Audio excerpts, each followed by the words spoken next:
Hello one and all, मैं हूं विजित भार्गव और आज आप लोगों के लिए लेके आया हूं फिर से एक आर्ट टॉक। और आज का जो आर्ट टॉक है वो बहुत ही स्पेशल होने वाला है, क्योंकि आज जो आप लोगों के लिए आर्ट टॉक लेके आया हूं वो मैं लेने वाला हूं सैयद सलाउद्दीन सर के साथ। और सर का मैं अगर आपको जिक्र करूं थोड़ा सा तो बहुत ही कम होगा। बचपन से ही, इनफैक्ट 35 ईयर्स हो गए इनको कैलीग्राफी करते हुए। तो अभी जल्दी से बिना वक्त ज़ाया किए सर से जानते हैं कि उन्होंने अपना ये सफ़र कैसे शुरू किया।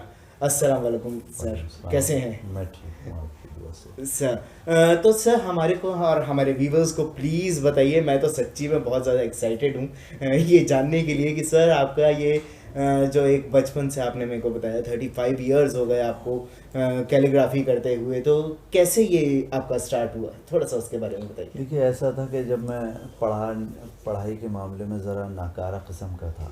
अच्छा, ओके। पढ़ाई मैंने की नहीं। जब मैं 9th क्लास छोड़ के आ गया तो मेरे फादर ने कहा, भाई मुझे तो ये काम आता है, जी लिहाजा मैं ये सिखा सकता हूँ। जी मैंने कहा जी मुझे ये नहीं सीखना, जी क्योंकि घर के काम को आदमी वहाँ नहीं रखता जो बाहर के काम को रखता है। जी मैं दूसरे कामों की तरफ भागा, वहाँ मेरा दिल नहीं लगा।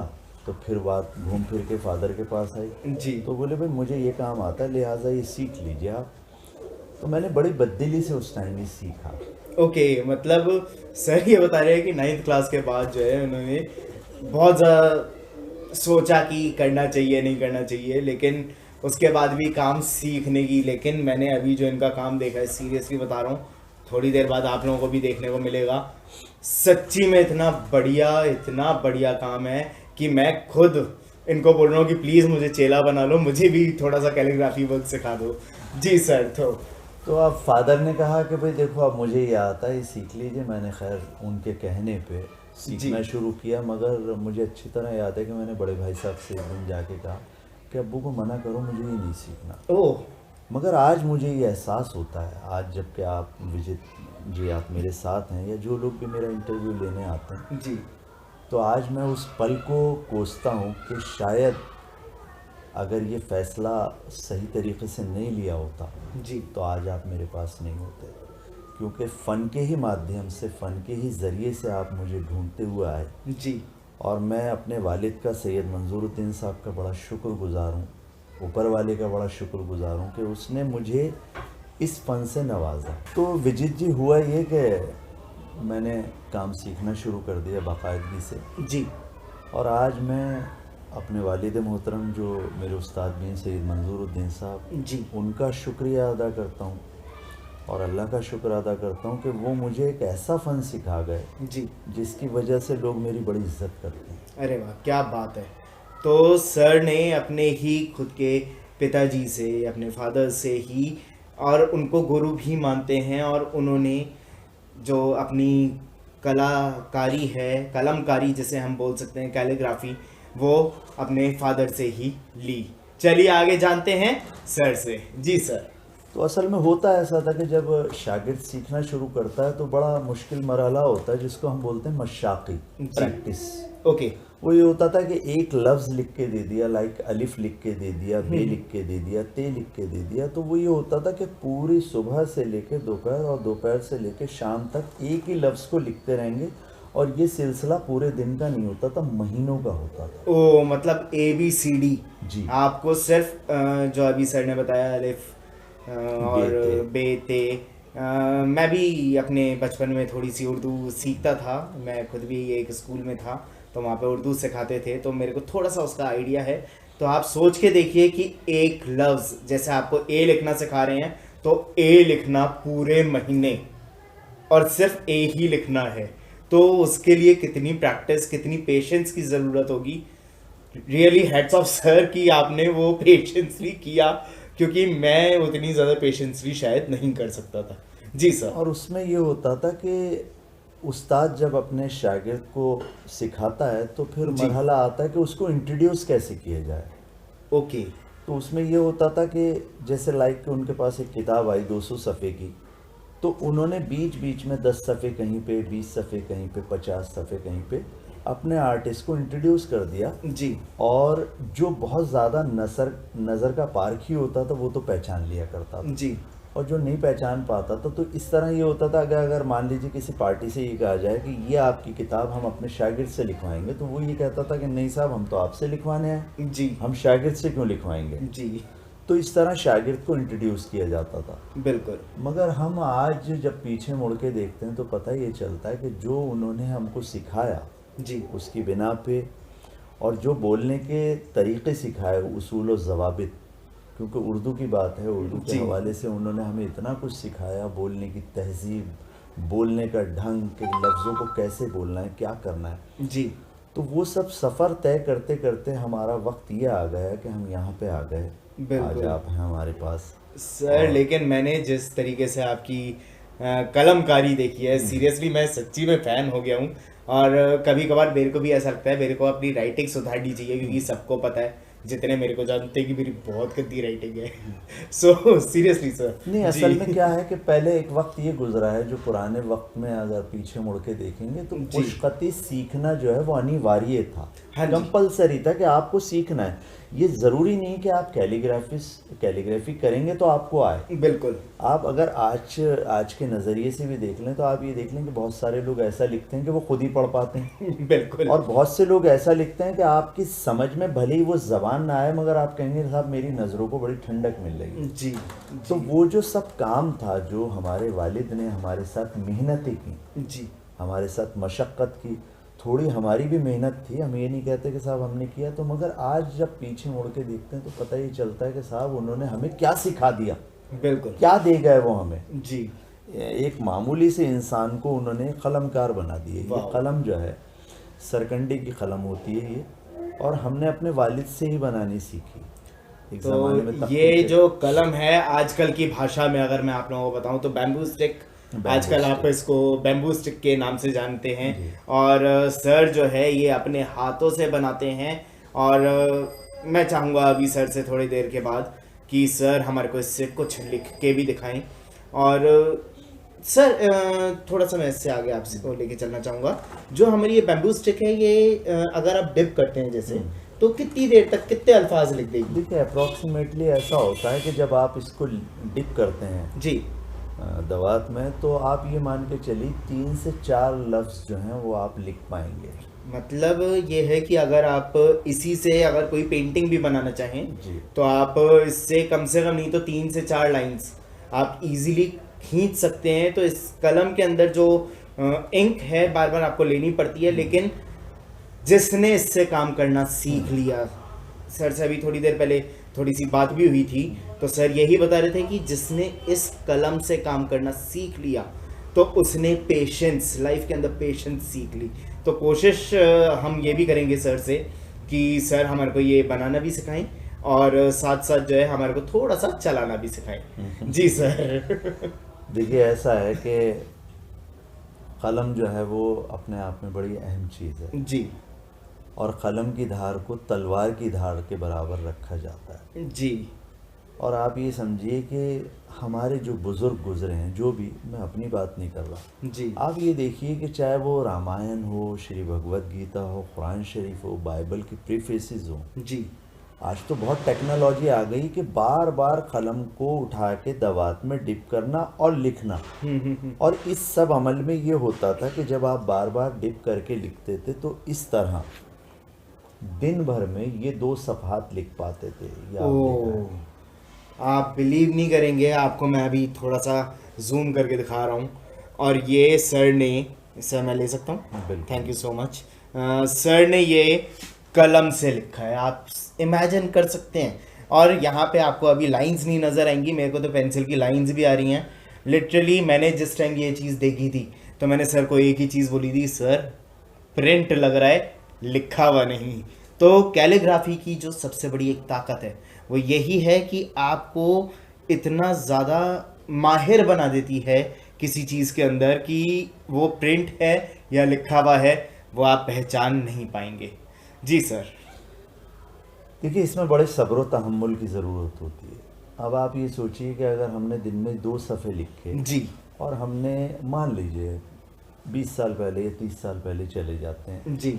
और इन 2 सफ़ों के हमें 60 रुपये मिल रहे हैं, ओ तो आप ये सोचिए कि आज तो कंप्यूटर पे 10 रुपए में प्रिंट निकल जाता है। जो जिस कंप्यूटर में जो सॉफ्टवेयर उर्दू के चल रहे हैं वो हमारे ही वालिद के और हमारे बुज़ुर्गों के लिखे हुए हैं। बहुत ही बढ़िया। मगर आप ये देखिए कि 60 रुपए में आप दिन भर में 2 सफ़े लिख रहे हैं, तो इसमें बड़ी सब्र तहम्मुल और बहुत पेशेंस की ज़रूरत होती है। बेशक। बहुत अगर बहुत लिखारी होगा तो 3 सफ़े लिख लेगा, 4 लिख लेगा जी मगर बात यह आ जाती है कि अब डिजिटल दौर में हम जी रहे हैं जी। मगर आज मेरे वालिद मोहतरम जब किताबत छोड़ रहे थे और कंप्यूटर की आमद हो रही थी, कंप्यूटर इंट्रोड्यूस हो रहा था, तो मैं अक्सर ये सुनता था, अरे मंजूर साहब कंप्यूटर आ रहा है, आपको पता चल जाएगा। तो वो ये कहते थे, अरे भाई जब पता चलेगा, जिनको पता चलेगा। मगर मुझे आज मेरे वालिद अभी 2 हफ्ता भर पहले इस दुनिया से चले गए जी।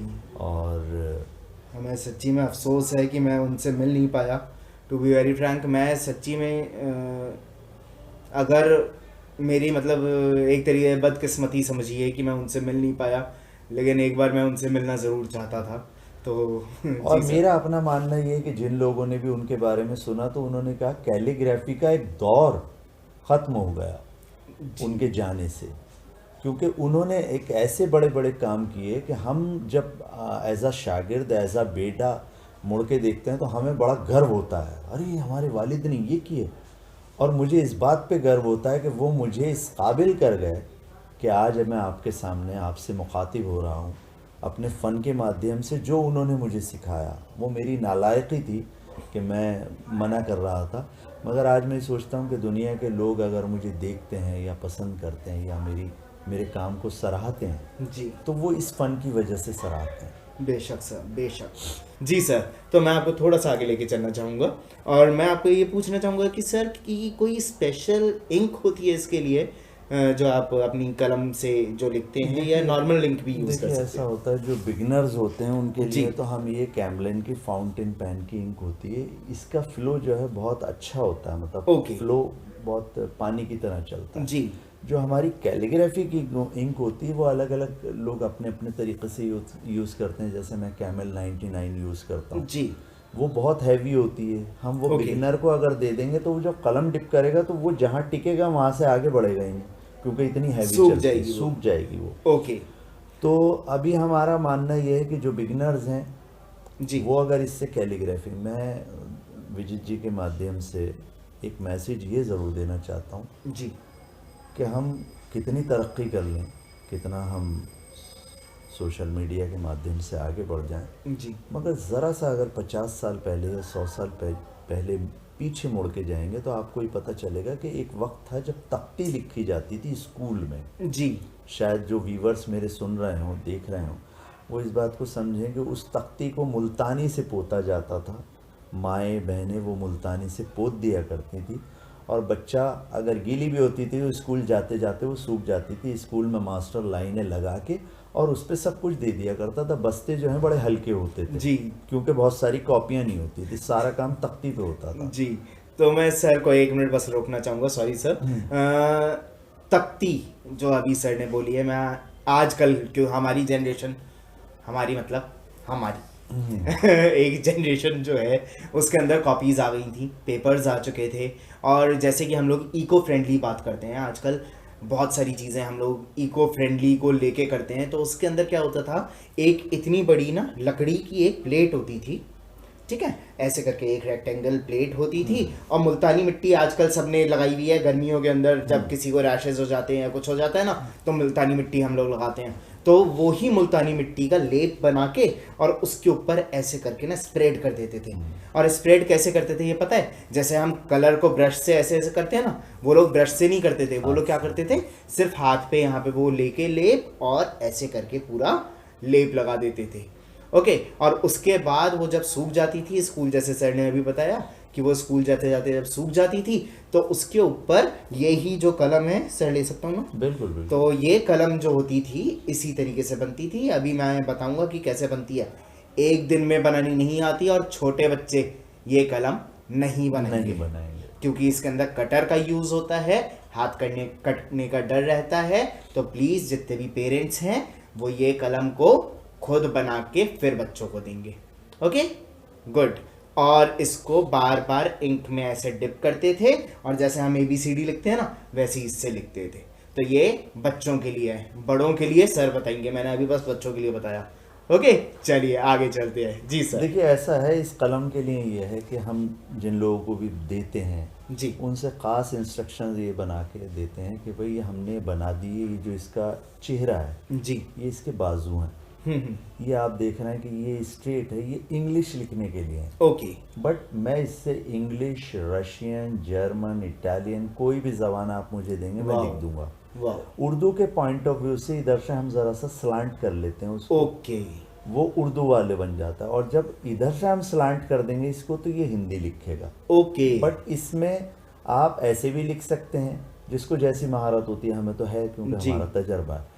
और बीच में इसके एक शिगाफ लगाया जाता है जिसको हम कट बोलते हैं, चाकू की नोक से। उससे क्या होता है कि जब आप इंक लेते हैं तो वो शिगाफ इंक को रोकता है, ओके और ज़्यादा इंक ले लेते हैं तो जैसे मैंने पीछे बताया कि 4 लफ्ज़ 5 लफ्ज़, जी जब वो शिगाफ लग जाता है तो वो शिगाफ जो है इंक को रोकता है, जी और वो 5, 6, 8 कभी कभी एक पूरी लाइन भी लिखी है। ओके इसका मतलब ये है, आजकल आप लोगों ने देखा होगा निप पेन होते थे पहले, जो हमारे फाउंटेन पेन्स होते थे, है ना, तो उसी फाउंटेन पेन को जो हम लोग लेते थे, तो सर ये बता रहे हैं कि बीच में यहीं से एक कट लग जाता था, तो जैसे फाउंटेन पेन के अंदर पीछे से इंक आती रहती है और उसके बाद करते रहते हैं ना, तो वैसे ही इसके अंदर भी होता था। ओके तो यहाँ तक जो सफ़र था वो तो हम लोगों ने सबने देख ही लिया है। अब मैं सर को थोड़ा सा आगे लेके चलता हूँ और सर से मैं थोड़ा सा ये पूछना चाहूँगा कि सर आपने कुछ और अगर कुछ बनाया हो तो प्लीज़ हमारे व्यूवर्स को अभी दिखाइए थोड़ा सा। तो देखिए ये एक पार्टी ने मुझसे आके मुझे ढूंढते हुए आया, मुझसे बोले कि मुझे शादी कार्ड बनाना है अपना, ओह। ये शादी कार्ड है। और उनका फील ये था कि मुझे एनवलप वाला शादी कार्ड नहीं चाहिए, मुझे ऐसा चाहिए जो बादशाहों के फरमान होते थे, जी। जो बादशाह फरमान भेजते थे। तो मैंने कहा ठीक है, मैं समझ गया आपका पूरा थॉट। और तो ये जो है बच्चों को, खास तौर से बच्चों की ज़्यादा हम इसलिए बात करते हैं क्योंकि आजकल फरमान और बाकी सारी चीज़ें बहुत सारे बच्चों को नहीं पता होती। तो ये एक तरीके से स्क्रॉल है, इसको बोलते हैं हम स्क्रॉल, और ऊपर से ऐसे करके, जब बहुत पुराने, जब आप लोगों ने शायद जोधा अकबर देखी होगी या कुछ देखा होगा ना, तो उसमें ऐसे करके वो होता था और उसको ऐसे करके शहंशाह हिंद का एक पैगाम है, तो फरमान। ऐसे करके इसके अंदर पढ़ा जाता था। तो ये पूरा का पूरा एक स्क्रॉल है और सर ने ये पूरा स्क्रॉल कैलीग्राफी से बनाया है। कैन यू जस्ट इमेजिन, ये पूरा कैलीग्राफी है। तो सोच के देखो कि किसी भी लाइन में, किसी भी चीज़ में कोई लिमिट नहीं होती है, जस्ट आपको करना आना चाहिए कि आप अपनी आर्ट को कितना ज़्यादा एक्सप्लोर कर सकते हैं। आज मैंने सच्ची में सर से ये चीज़ खुद भी सीखी है कि आप अपनी चीज़ों को कितना ज़्यादा एक्सप्लोर कर सकते हैं, कितना क्रिएटिव लेवल पे आप लेके जा सकते हैं। तो thank you so much sir, आपने हमारे को इतना कीमती समय दिया, अपनी इतनी अच्छी अच्छी कार्य दिखाया हमको, इतना अच्छा कलमकारी दिखाई और हमारे को बहुत सारा ज्ञान दिया। थैंक यू सो मच कि आपने हमारे को सच्ची में अपना इतना कीमती समय दिया। और सच्ची में मैंने आज बहुत सारी चीज़ें सीखी हैं और आई होप कि आप लोगों ने भी सीखी होंगी। अगली बार फिर से आप लोगों से मुलाकात होगी अगले एक आर्ट टॉक के साथ। तब तक के लिए गुड बाय, खुदा हाफिज़। तो दोस्तों ये बैम्बू स्टिक है, इसको कलम बनाने की एक टेक्निक ये होती है कि इसको जितनी भी लंबी आपको बनानी है, नॉर्मली कलम जो है वो 6 इंच की बहुत स्मार्ट मानी जाती है। बहुत से लोग लंबी कलम की रिक्वायरमेंट लेके आते हैं, मगर साथ में एक सवाल बड़ा गहरा ये है कि किसी भी बच्चे को घर पे ये नहीं अप्लाई करना, बनाना नहीं, क्योंकि हम कटर से और चाकू से बनाते हैं, किसी को कोई हानि, किसी को कोई नुकसान हो सकता है। इसकी बाकायदा एक टेक्निक होती है बनाने की, तो कोशिश ये करेंगे घर पे ना करें। मैं बता देता हूँ उसका तरीक़ा क्या है कि सबसे पहले आप जब करेंगे तो एक कट लगेगा, और ये याद रखें कि सामने जो है हमें कोई नहीं चाहिए, क्योंकि चाकू चलता है।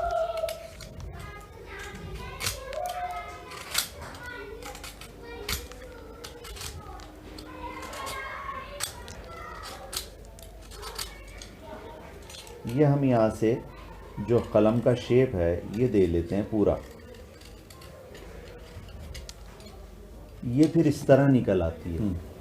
तो जब आपने ये इस तरह इसको उतार लिया, उसके बाद अब आप कितना मोटा फॉन्ट आपको चाहिए, बारीक मोटा, इस तरह ये बना सकते हैं। अब आप ये देख रहे हैं कि ये सीधा है, इससे इंग्लिश लिखेंगे। अगर आपको उर्दू बनानी है तो इधर से स्लांट करेंगे, हिंदी बनानी है इधर से स्लांट करेंगे। ये हमारी कलम हो गई, और इससे आप फिर डिप करके जो फाउंटेन पेन की इंक होती है उससे आप लिख सकते हैं। बिगिनर्स के लिए ये है। तो बेस्ट ऑफ लक, जो भी लिखना चाहते हैं, मेरी बेस्ट विशेज़ हैं उनको। धन्यवाद, शुक्रिया।